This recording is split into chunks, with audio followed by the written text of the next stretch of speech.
والآن المرحلة الثانية من شاعر الفضلية المتسابق كاظم الخزعلي يحمل التسلسل 14.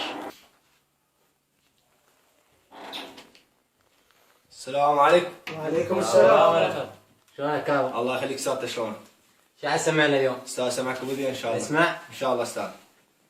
ابو ذي تقول مناوب يانا حرب السيف كاروك، نهر وجفوف فادم غرب، كاروك عاجر قابلت بالبيت، كاروك صرت وتعير النسوان بيه.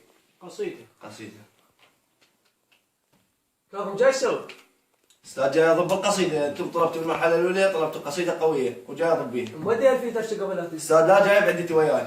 تفضل كاظم. قصيدة بعنوان وادمنا مو وادم قبل، الماي حيطان الجرف والسدة شباك النهر، والروجة داطكها الهوى من السدة يطلع راسها، كم سنبلة افتهمت غلط، كم منجل توظب ورد، يذبحها قالوا وبس وقف، دنق عليها وباسها، الدنيا بتعالم غرب، وادمنا مو وادم قبل، بالجامع الشيخ انتجوا شيطانه صلى بناسها، شيطانه صلى بناسها. كاظم كريم، قصيدتك ما اقتنعت بيها، ولو شوف لك منها يعني احسن منها افضل لك. تفضل استاذ اسامه. كاظم قصيدتك مو قوية، ما فات منها شيء. منك مو فقيه. تفضل استاذ حيدر. استاذ شلون مو قوية؟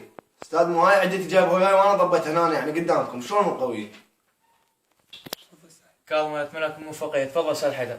حلوة واحلى شي بيها البيت هذا، بالجامع الشيخ انتجوا شيطان صلى بناسها، بس اسف ما اقدر اعبرك المرحلة الثالثة، وجهك مو مال شاعر.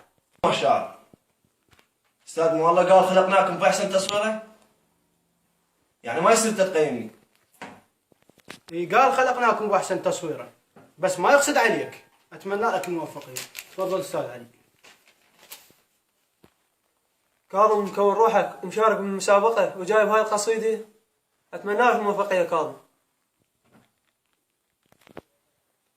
شكرا استاذ. كاظم السلام عليكم. وعليكم السلام. شلون اللجنة كانت وياك؟